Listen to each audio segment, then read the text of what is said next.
জালেমদেরকে শোধরানোর সময় এখনো আছে, যদিও জালেমদের আল্লাহ হেদায়েত বঞ্চিত করে দেয়।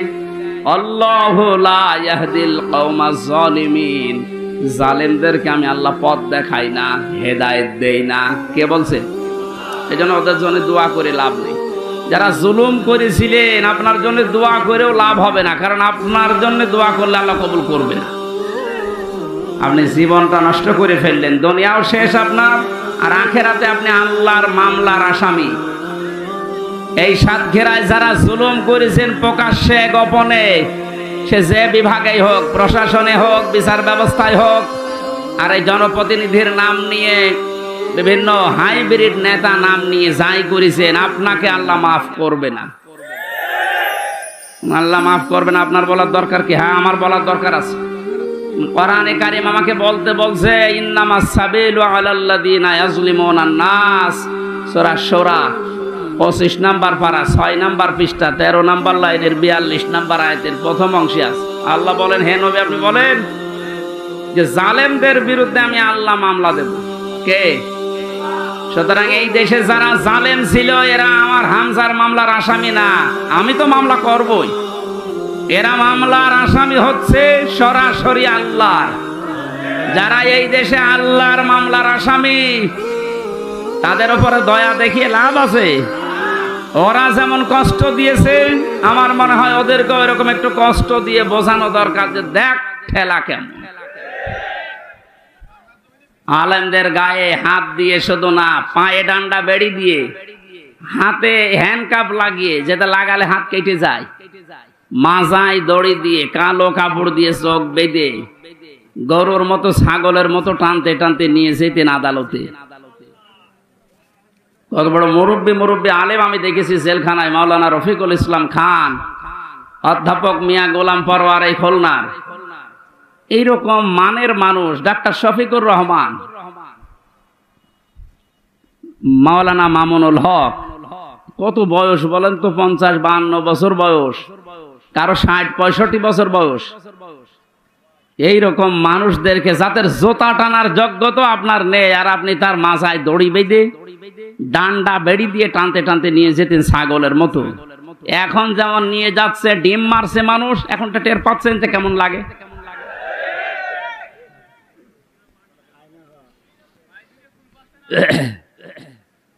এখন যে শয়তানগুলো রিমান্ডে আছে, কয়েকদিনের পত্রিকা এবং এই যে ভিডিও আসতেছে, রিমান্ডে এখন তো আমাদের মতো কষ্ট এদের দিচ্ছে না। আদালত নাকি বলে দিয়েছে ওইসব দরকার নেই, খালি এমনি জিজ্ঞাসা করবে। শুধু জিজ্ঞাসা করছে তাই নাকি কাঁদছে।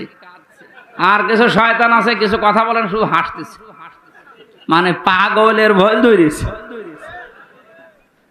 রিমান্ডে আমাদের যেভাবে এই হাতের নখ বলছে যে এইগুলো দিয়ে আমরা নখ তুলি, আমার মনে হয় ওদেরকে যদি নখ নাও তোলেন, শুধু দেখান যে এইটাই করি, ওই এমনি মরে যাবে। আমার ওই কাছের ঘরের ভেতরে মাটির নিচে যখন ওই যন্ত্রপাতিগুলো বের করে বলছিল যে এই দেখেন এইগুলো দিয়ে আমরা নখ তুলি, বলেন তো সব ওরা আর আমি একা, পৃথিবীর কেউ জানে না, সব থেকে বিচ্ছিন্ন। কেমন লাগে ওই সময়? আর আপনাদের তো তাও আদালত বলেছে না কিছু বলবেন না, শুধু জিজ্ঞাসা করবেন। জিজ্ঞাসা করলে আপনি কাঁদতেছেন।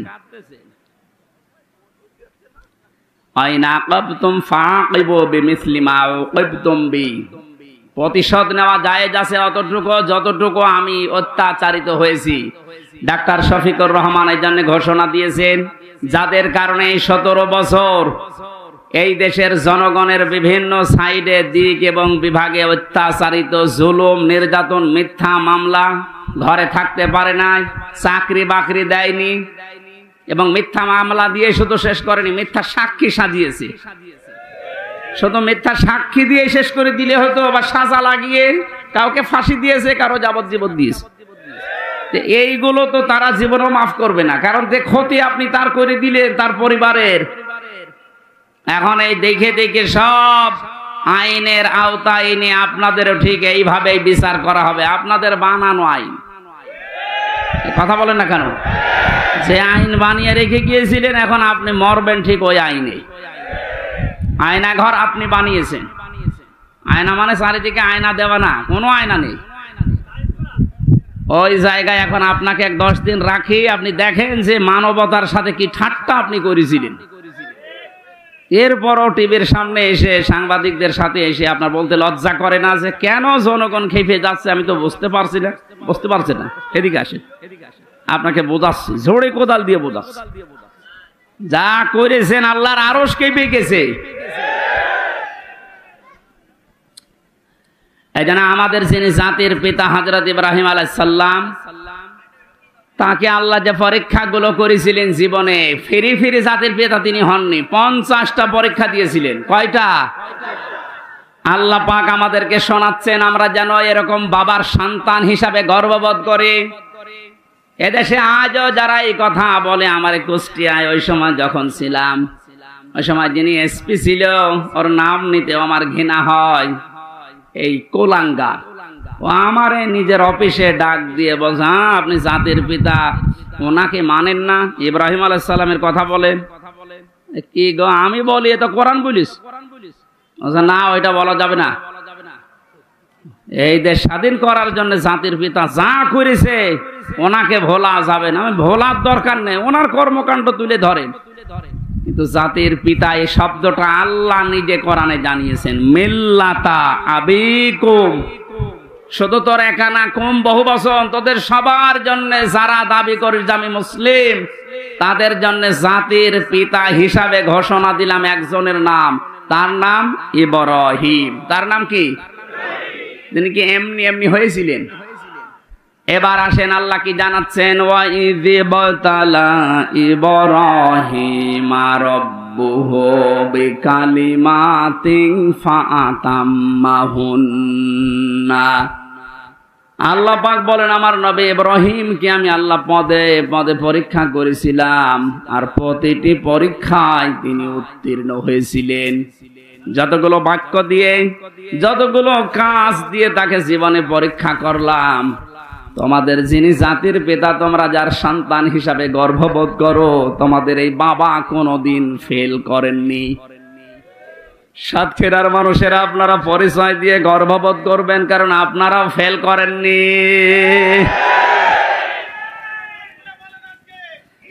বাংলাদেশের বহু জেলার লোকেরা ফেল করে গেছে, বিশেষ করে গোপালগঞ্জের ফেল হয়ে গেছে। ওদের যেগুলো এখন কীর্তিকলাপ বের হচ্ছে, সাতক্ষীরার কোন সন্তান যদি ফার্স্ট ক্লাস ফার্স্ট হয়, তার চাকরি হবে না। আর গোপালগঞ্জে বাড়ি হলে আমার মনে হয় 2 পয়েন্ট পেয়েছে, চাকরি পেতে দেরি হয় না। এই যে বৈষম্য, এমনিতে বৈষম্য বিরোধী আন্দোলন ছাত্ররা শুরু করে নাই। সব জায়গায় যখন দেখেছে বৈষম্য, তখন ওরা করবে কি? আহ্বান জানাচ্ছি, যেহেতু রাষ্ট্র সংস্কার এখন চলছে, এই জালেম এবং জালেমদের দোসর যারা, তাদেরকেও এখন সংস্কার করা দরকার।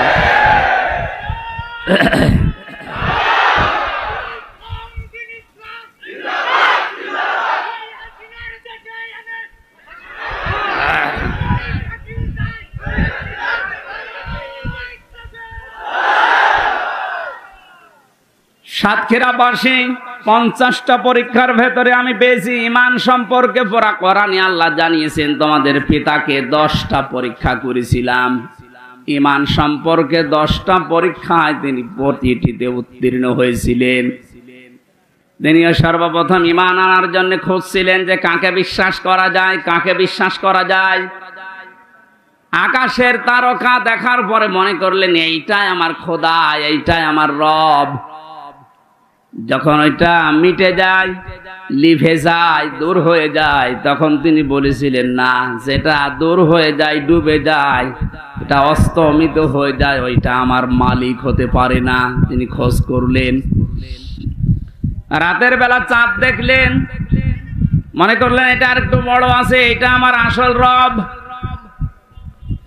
সকালবেলা যখন দেখলেন না, ওইটাও আর নেই, মিলিয়ে গেছে, বললেন না, যেটা ডুবে যায় এইটা আমার মালিক হতে পারে না। কোরআনে কারিমে আল্লাহ সূরা আনআমের ভেতরে এগুলো আমাদেরকে শোনাচ্ছেন শিক্ষা নেওয়ার জন্য। এখানে একটা শিক্ষা বের হবে, ভালো করে তাকান। তৃতীয় নম্বরে সকালবেলা যখন সূর্য দিগন্তে দেখলেন যে পূর্ব দিগন্তে সূর্য উঠেছে, আস্তে আস্তে যখন বড় হতে লাগে, প্রখর রোদ যখন হয়, তখন বললেন এইটা আমার রব হবে, এইটাই আমার খোদা হবে। সন্ধ্যাবেলা যখন ওইটা পশ্চিম আকাশে মিলিয়ে যায়, বললেন না, যেটা অস্তমিত হয় ডুবে যায় ওইটা আমার মালিক হতে পারে না। জাতিকে তিনি জানালেন, ইন্নী ওয়াজ্জাহাতু ওয়াজহিয়া লিল্লাযী ফাতারাস সামাওয়াতি ওয়াল আরদা হানিফা ওয়া মা আনা মিনাল মুশরিকিন। সূরা নামের ৭৯ নম্বর আয়াত। হযরতে ইব্রাহিম নবী জাতিকে ডাক দিয়ে বললেন, হে আমার জাতির লোকেরা, এতদিন পর্যন্ত যাদেরকে খোঁজ করে পেয়েছিলাম, একটাও স্থায়ী না, সব অস্থায়ী, সব অস্তমিত হয়ে গেছে, ডুবে গেছে।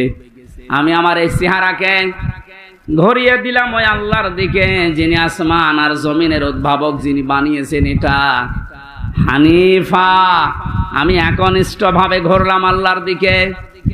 আমান আমিনাল মুশরিকিন, আর আমি মুশরিকদের অন্তর্ভুক্ত না। আমাদের জাতির পিতা তিনি শিরিক থেকে মুক্ত হয়ে ঘোষণা দিলেন যে আমি মুশরিক না, অথচ এই দেশে কত অবৈধ সন্তানেরা বিভিন্ন মুশরিকদেরকে খুশি করার জন্য জাতিকে প্রকাশ্য শিরিক করিয়েছে, মুশরিক বানিয়েছে। বিভিন্ন স্কুল কলেজে আমি দেখেছি, ভিডিও দেখেছিলাম, একটা মূর্তি সামনে নিয়ে, ছবি সামনে নিয়ে ছেলেমেয়েরা যে মাথা নিচু করে সম্মান জানাচ্ছে,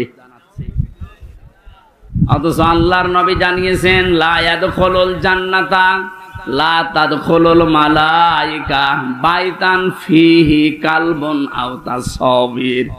ওই ঘরের ভেতরে রহমতের ফেরেশতা প্রবেশ করে না যেখানে মানুষের ফটো থাকে আর কুকুর থাকে।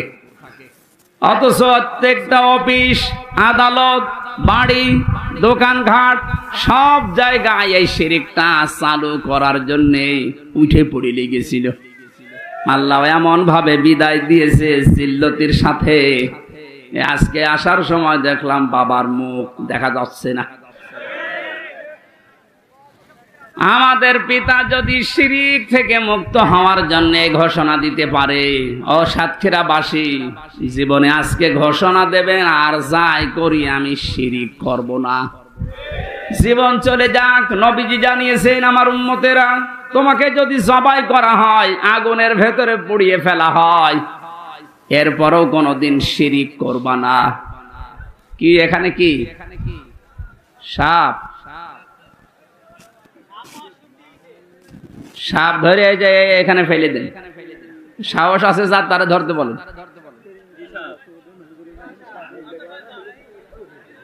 ও ধোড়া সাপ আর কি, ওর রওশনের স্বাদের মতো, ওর জীবন যৌবন সব শেষ। সাহস যার আছে তারে বলেন যে মাথা চেপে ধরে এদিকে ফেলে দিতে দেন। কি হলো, আপনি কি ওটা হাতে করে বসে আছেন? আসেন, মেরে ফেলেছেন? মেরে ফেলা ঠিক হয়নি। আমার ভাইরা, ইব্রাহিম আলাইহিস সালাম তিনি অনুসন্ধান করে খোঁজ করে পেয়েছিলেন কাকে? বলেন না কেন? আর আমাদেরকে এ জাতির আলেমরা, নবীর ওয়ারিসরা চোখে আঙ্গুল দিয়ে দেখায়, এরপরও আমরা সত্যকে সত্য জানার পরও মানতে চাই না। তাহলে উনি ইব্রাহিম আলাইহিস সালাম জাতির পিতা হয়েছিলেন প্রথম পরীক্ষায় পাস। তিনি ঈমানের 10টা পরীক্ষা দিয়েছিলেন, এখানে আমরা 3টা পেয়েছি। একটা তারকা দিয়ে, একটা চন্দ্র দিয়ে, আর একটা সূর্য দিয়ে। রব্বুল আলামিন বলেন তাকে আমল সম্পর্কে আমি পরীক্ষা করেছিলাম 30টা। প্রতিটি আমলে হযরত ইব্রাহিম আলাইহিস সালাম তিনি পাস করেছিলেন। জোরে বলেন সুবহানাল্লাহ। হযরত ইব্রাহিম আলাইহিস সালাম যে 30টা পরীক্ষা দিলেন আমলের, এটা সূরা তাওবার ভেতরে পেয়েছি 112 নম্বর আয়াতে 10টা, সূরা মুমিনুনের 1 থেকে 10 নম্বর আয়াত পর্যন্ত 10টা, সূরা আহজাবের 35 নম্বর আয়াতে 10টা। এখন তাফসীর আকারে যদি এক একটা পয়েন্টের উপরে বলতে যাই অন্তত 3 দিন সময় লাগবে। এজন্য সামারাইজ করে বলছি, আমরা যদি হযরত ইব্রাহিম নবীর মতো আমলেও পাস করতে চাই, সূরা তাওবা, সূরা মুমিনুন, সূরা আহজাবের যে আয়াত নাম্বার বললাম, এইগুলো অবশ্যই আপনাকে জীবনে মিলিয়ে দেখাতে হবে। আল্লাহ আমাদেরকে প্রতিটা বিষয় আমাদের প্র্যাকটিক্যাল লাইফে মেলানোর তৌফিক দিন, কারণ আমরা যোগ্য বাবার যোগ্য সন্তান হতে চাই। এমন সন্তান আপনি রেখে গেলেন, সন্তানের কারণে আজ হাজারো মানুষ ধিক্কার দিচ্ছে, গালিগালাজ করছে। প্রফেসর ডক্টর মোহাম্মদ ইউনূসকে জিজ্ঞাসা করেছে যে উনি তো চলে গেল পালিয়ে, এখন ওনার বাবারে যে মানুষ ভেঙে ফেলছে, কি করেন, কি বলেন আপনি? উনি জবাব দিয়েছে, ওনার মেয়ের জিজ্ঞাসা করেন কি কাজ করেছে তার মেয়ে, যে সে যেতে দেরি, তার বাবা আর দাঁড়িয়ে থাকতে পারে নাই। আমি কি করে বলবো যে করেছে এগুলো? তার মেয়েকে জিজ্ঞাসা করেন, জবাব পাবেন। মেয়েরে পাবেন কোথায়? সে নাকি এখন ওখান থেকে মাঝে মাঝে ভিডিও বার্তায় কথা বলছে, কিছু কিছু জালেম তার সাথে কথা বলে আর এখান থেকে সাহস দিচ্ছে, আপা ভয় পাবেন না, ঘাবড়াবেন না, আপনি ঘাবড়িয়ে গেলে আমরা নরম হয়ে যাই। ওরেও ধরেছে, ওই সন্তানটাকেও ধরেছে। এখন আপনার ভয় পাওয়া না, নরম হওয়া না, আপনি নরম তুলি হয়ে যাবেন।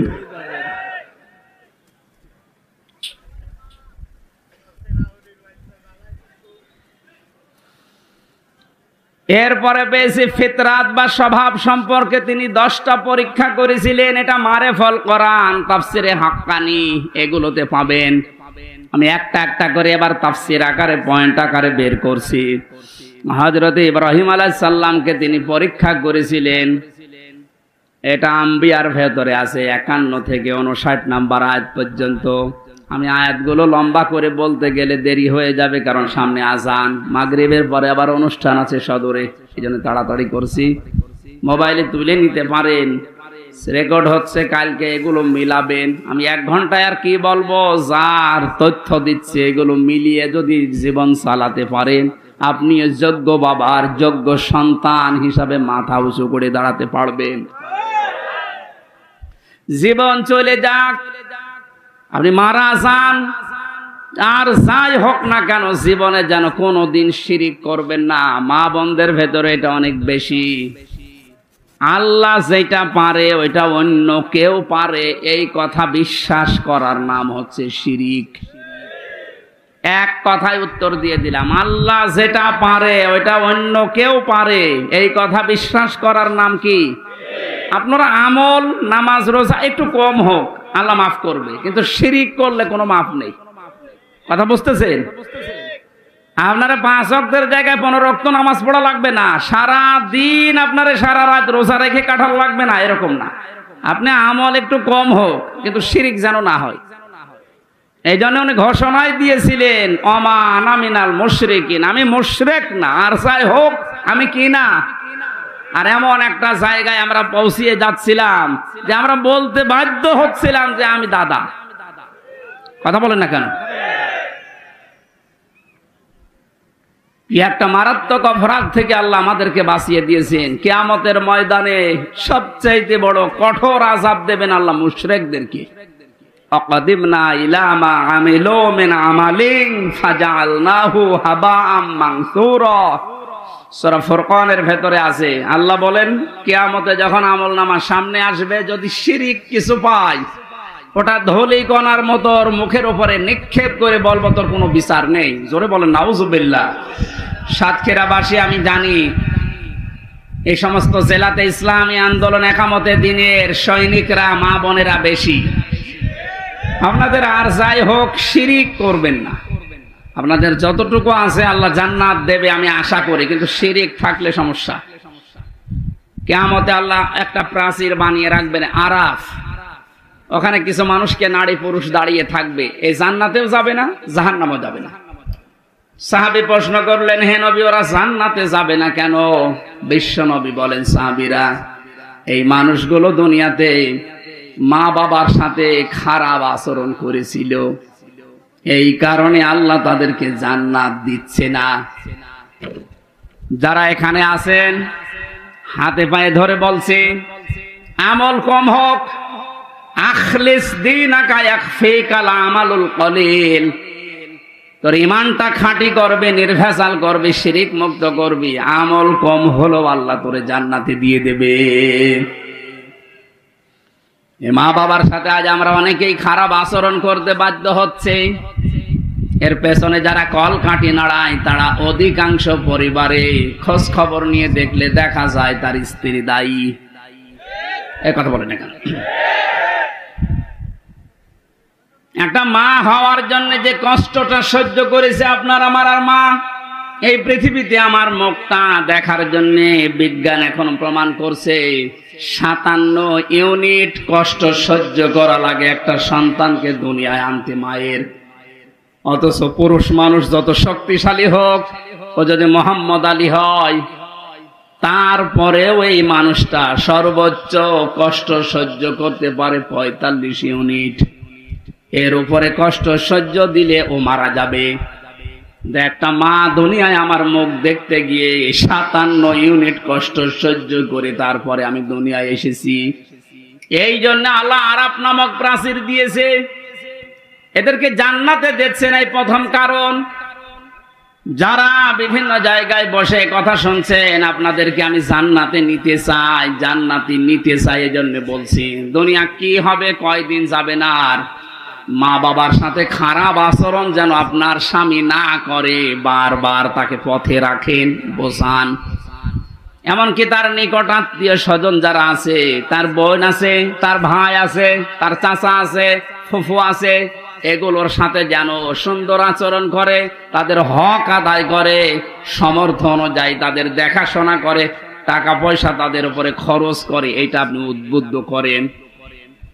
তিরমিজি শরীফের হাদিস, আল্লাহর নবী বলেন, কোন স্বামী তার স্ত্রী যদি চায় যে আমার স্বামী আরো বেশি দিন বেঁচে থাক, আমার স্বামীর আরো মান মর্যাদা বাড়ুক, তার দুনিয়ায় সম্মান বেড়ে যাক, টাকা পয়সা অর্থ সম্পদের মালিক হোক আরো বেশি বেশি, তাহলে ওই স্ত্রীর উচিত সে যেন নিজের স্বামীকে বারবার উদ্বুদ্ধ করে, স্বামী আর যাই করো রক্তের সম্পর্কগুলো ঠিক রাখো। একটা সন্তানের সাথে সবচাইতে রক্তের সম্পর্ক বেশি তার মা আর বাবার, এ কথা বলেন এখানে। এরপরে তার ভাই আর বোনের, এরপরে চাচা ফুফু। তাহলে আপনি স্ত্রী হিসাবে এটা কিন্তু একটা ইবাদত, এটা দুনিয়ার কাজ না। মনে করছেন এ দুনিয়ার কাজ আর কি হবে? আপনি নামাজ পড়া যেমন ফরজ মনে করেন, রোজা রাখা ফরজ মনে করেন, নিকট আত্মীয় যারা তাদের সাথে আপনার স্বামীকে দিয়ে ভালো ব্যবহার করানো, খোঁজ খবর রাখা নামাজের মতো ফরজ। অথচ এইটা অধিকাংশ পরিবারে না থাকার কারণে ছোটখাটো বিষয় নিয়ে মনোমালিন্য। অনেক সন্তান আছে মা বাবার পরিচয় দিতে চায় না, কথা বলে না, চাচার সাথে কথা বলে না, ফুফুর সাথে খোঁজ খবর নেয় না, অথচ ধর্ম আত্মীয় পাতিয়েছে সেখানে মাসে 2 বার যায়, আর নিজের আপন ফুফু গরিব, দেখাও করে না, খোঁজও নেয় না। না, আপনার নামাজ কবুল হবে না, আপনার এই বোরকা পরা পর্দা করা বেকার হবে। আপনি মনে করছেন এটা দুনিয়ার কাজ। নামাজ পড়েন 6 ওয়াক্ত তাহাজ্জুদ মিলে, বোরকা পরিয়েছেন একেবারে 14 হাত, অথচ আপনার মিল নেই ফুফু শাশুড়ির সাথে, আপনার চাচা শ্বশুরের সাথে। আমি কি আর কি মারছি বলেন?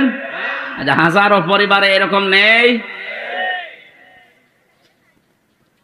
আমার বিশ্ববিদ্যালয়ে এক স্যার ছিল হাদিস বিভাগে, ডাক্তার আব্দুল্লাহ জাহাঙ্গীর। উনি বলছিলেন এক চেয়ারম্যান গেছে খুলনায়, সারাদিন কাজকর্ম করার পরে খুলনাতে ছেলের বাড়ি, ওখানে উঠেছে। রাত একটু বেশি হওয়ার কারণে বাবা বলছে, সন্তান আমি চলে এসেছি, একটু রাত বেশি হয়েছে, কিছু মনে করো না। বাবা ভেতরে নিয়ে স্ত্রীকে বলছে, আমার বাবা এসেছে, রান্না করো। স্ত্রী বলছে, না আমি পারবো না, আমি সেই সন্ধ্যা থেকে রাত 11টা পর্যন্ত সিরিয়াল দেখতে দেখতে ক্লান্ত, পারবো না। অন্তর্বর্তীকালীন সরকার আসার পরে এই জিনিসটা অন্তত মাফ হয়েছে, ভারতের সিরিয়াল গুলো বন্ধ করে দিয়েছে। এখন আছে আর আমার মনে হয় অনেক মহিলা বড়দোয়া দিয়েছে, দিক যেই বলেছে পারবো না, ওগুলো আপনার বাবা, আপনি রান্না করে খাওয়ান। চিন্তা করছে এখন যদি মারধর করে, যদি উচ্চবাচ্য করে আমার বাবা আবার জেনে ফেলবে। ঠিক আছে, কিছু না বলে বাবাকে বলছে, আব্বা তুমি কি খেয়ে এসেছো? ছেলের বাড়ি কেউ খেয়ে যায়? ও তো সব কথা শুনে ফেলেছে, লজ্জার খাতিরে বলছে ঠিক আছে খাওয়া লাগবে না, আমি খেয়ে এসেছি। রাত 12:30টায়, মাত্র 1.5 ঘন্টা পরে এসেছে। আর একটা ছেলে এসে কলিং বেল চাপ দিয়েছে। বাইরে যেয়ে দেখে ওর ছোট শালা। বলছে দোলা ভাই চলে আসলাম, আসো তোমার দিয়ে খেলা শুরু হবে। স্ত্রীকে বলছে ওঠো, না তোমার ভাই এসেছে, এবার উঠিছে। আমি একটু বাড়িয়ে বলছি না, ভাই এসেছে এবার উঠে রান্না বান্না করলেন। আগের যেটা ছিল ওইটাও যদি এই আচরণ করতেন, আমার মনে হয় কোন সংসারে বাংলাদেশে আলাদা হইতো না। আপনার মনটা এত ছোট কেন? একটু বড় করতে পারেন না? আর শুধু এই ক্ষেত্রে স্ত্রীরই দোষ না, অনেক মা বাবা আছে নিজের মেয়ের ভুল হলে মাফ করে দেয়। আর পুত্রবধূ একটা লোকের মেয়ে, ওর পান থেকে চুন খসলে আগে ছেলের কানে কানে তুলে দেয়। এইটা মা বাবা না, এটা ডাইনি। এ মরণের সময় বেঈমান হয়ে মারা যাবে। এই শ্বশুর শাশুড়ি ঈমান পাবে না, কারণ কষ্ট দিয়েছে মানুষকে। কাকে? যার অধিকার নষ্ট করেছেন, কষ্ট দিয়েছেন, আগে তার কাছে মাফ চাবেন। সে যদি মন থেকে মাফ করে দেয়, এরপরে আল্লাহ মাফ করবে। সুতরাং এরকম শ্বশুর শাশুড়ি এই ডাইনি মার্কা আছে না নেই? কারা আছেন এরকম? হাত তোলেন তো। একজন। এই লোকটা মরণের সময় ঈমান পাবে না, ও বেঈমান হয়ে মরবে। কারণ ওর দ্বারা ওর পুত্রবধূ, ওর বেটার বউ খুব ঝামেলায় আছে। সাতক্ষীরাবাসী রান্না বান্না যখন কমপ্লিট করেছে, ছেলেটা ডাক দিয়ে বলছে, আব্বা তোমার বৌমা রান্না করেছে, তুমি ওঠো। বাবা কিন্তু সব শুনতে পেয়েছে, ডাক দিয়ে বলছে, সন্তান আমার খাওয়া লাগবে না, তোরা খেয়ে ঘুমিয়ে পড়। সকালবেলা ব্যাগ গুছিয়ে বাপ চলে যাচ্ছে। ছেলের সামনে গিয়ে বলছে, আব্বা চলে যাও মানে? তোমার বৌমা রান্না করছে, খেয়ে যাবা না? চোখের পানি ফেলে দিয়ে বাবা বলে, সন্তান আমি যেদিন তোর শালা হব ওই দিন খেয়ে যাব। শুধু হাসির খোরাকি না, এটা বাস্তবতা। শুধু আমার ওই কুষ্টিয়া জেলার ওই চেয়ারম্যান শুধু এরকম আচরণ পেয়েছে? বাংলাদেশে বহু পরিবারে অনেক মুরব্বী এখন ঠিক ওই রকমই আছে। একটা মায়ের পেটে 8টা 10টা 12টা 15টা সন্তানের জায়গা হয়, অথচ এই মা বাবা শেষ বয়সে এসে গেলে এই 15টা বাড়ি মিলেও মা বাবার জীবন চলে না, তখন পালাপালি করে খাওয়ায়। নাউজুবিল্লাহ মিন যালিক। আমার মনে হয় মুরব্বী হয়ে গেলে এদেরকে নিয়ে এই 15টা সন্তান 5টা সন্তান এরা কাড়াকাড়ি করবে, কারণ এদের পেছনে যা খরচ করবেন সবগুলো সাদগা দেওয়ার মতো সওয়াব হবে। আর আমরা যারা সন্তান আছি আমরা চাইও এটা, কিন্তু আমরা পারি না অধিকাংশ পরিবারে ভোর কারণে। এইটা একটু বেশি বলে ফেললাম। যারা পারেন না ভোর কারণে হাত তোলেন তো ভাই, সত্যি কথা বলেন, হাত তোলেন। একজন ওয়াজ করা আমার ঠিক হইল না। একটা মানুষের তাহলে এই সমস্যা, বাকিগুলো সবই আপনারা জান্নাতে আছেন আলহামদুলিল্লাহ। ওয়াজ আর করে করবো কি? মেয়েদেরকে ধন্যবাদ জানাচ্ছি, সাতক্ষীরার মেয়েদেরকে আলহামদুলিল্লাহ। একটা লোকের বউ, এর বউ আছে এখানে? এই একটা লোক হাত তুলল। ও আজকে বাড়ি গেলে ওর খাবার দেয় কিনা দেখেন তো, বিছানা আলাদা হয়ে যেতে পারে। 4 নম্বর পরীক্ষায় হযরত ইব্রাহিম আলাইহিস সালাম পড়েছিলেন। বাবার বাধা পেয়েছিলেন ঘর থেকে, এরপরও তিনি বাধাকে উপেক্ষা করে আল্লাহকে খুঁজে বের করেছিলেন। আগুনে পর্যন্ত পড়েছিলেন, এরপরও পিছপা হননি। এরকম ইব্রাহিম নবীর সন্তানদের জীবনের সামনে পদে পদে পরীক্ষা আসতে পারে। ঘর থেকে, বাবার কাছ থেকে, মায়ের কাছ থেকে, স্ত্রীর কাছ থেকেও বাধা আসতে পারে। দিনের উপরে চলতে গিয়ে পিছপা হওয়া যাবে? এই পয়েন্টটা আমার নিজের দিকে তাকিয়ে বলছি, আমিও যেন পিছপা না হই। দুনিয়া একদিকে যাক, ইসলাম থাকবে আমার সামনে ইনশাআল্লাহ। দিন কায়েম করা এটা আমার জীবনের মূল লক্ষ্য এবং আসল কাজ। এটা জীবনের মেন কাজই এইটা। পৃথিবীর প্রত্যেকটা নবীকে আল্লাহ বলেছিলেন আনা কাইমুদ্দিন, যে আমার ইসলাম কায়েম করেন, এ বিষয়ে কোনো মত পার্থক্য করবেন না, কারো বাধা মানবেন না। সুতরাং আমরা যেহেতু এই যে পৃথিবীতে দিনের খাদেম, কামলা, লেবার, যতদিন পর্যন্ত জীবনের শেষ দিন না আসে, বেতন হিসাবে জান্নাত পেয়েছি এ ঘোষণা না পাই, ততদিন পর্যন্ত আমাদের কোনো থামাথামি নেই। নামাজ যেমন ফরজ মনে করে পড়ি, রোজা যেমন ফরজ মনে করে রাখি, দিন কায়েম করব, আন্দোলন করব, এইটাও ফরজ মনে করি। আল্লাহ আমাদেরকে ওই রকম ঈমান তুমি ইব্রাহিম নবীর মতো দান করো। সমাজের বাধা পেয়েছিলেন, রাষ্ট্রের বাধা পেয়েছিলেন, বনবাসে পর্যন্ত গিয়েছিলেন। আমি তাফসিরের প্রায় 22-23টা তাফসির থেকে নোট করেছি, সবগুলো বলতে গেলে সময় পাচ্ছি না। হিজরতের পরীক্ষা দিয়েছিলেন, জবাই করেছিলেন সন্তানকে, প্রত্যেকটার শেষে কোরআনের আয়াত সেট করেছি। এরপরে কাবা নির্মাণ করে পরীক্ষা দিয়েছিলেন আল্লাহকে, হজের 26 নম্বর আয়াতে আছে। ফিতরাত সম্পর্কে তিনি পরীক্ষা দিয়েছিলেন 10টা, এই মাথার ভেতরে 5টা, নাকে পানি দেওয়া এই কাজটা ছিল না, এই জন্যে আল্লাহ করোনা দিয়েছিলেন। বহু বিমানবন্দরে আমি দেখেছিলাম, অমুসলিম বিমানবন্দরে যে সমস্ত দেশে, ওরা পানির ব্যবহার করতো না, টিস্যু, শুধু টিস্যু দিত, এমনকি টয়লেট করার পরও টিস্যু। আল্লাহ এমন সিস্টেম করে দিয়েছে, নাকে পানি দিবি না, প্রতিদিন নাকে পানি অন্তত 5 বার করে দে। করোনা নামে যে রোগ, এটা আস্তে আস্তে দূর হয়ে যাবে। এটা আল্লাহ দিয়েছিলেন মনে হয় এই ইব্রাহিম নবীর এই ফিতরাতের প্রথম যে কাজটা ছিল, নাকে পানি দেওয়া। কত রকমের জার্ম দিনের ভেতরে আপনার নাক দিয়ে যায়, যত পরিষ্কার থাকবে তত রোগ থেকে আল্লাহ আপনাকে বাঁচাবে। এটা বিজ্ঞানসম্মত। 2 নম্বরে প্রতিদিন অন্তত কারণে অকারণে কুলি করবেন। মুখের ভেতরে যে সমস্ত জার্ম গুলো আছে, কুলি করার দ্বারা আল্লাহ দূর করে দেয়।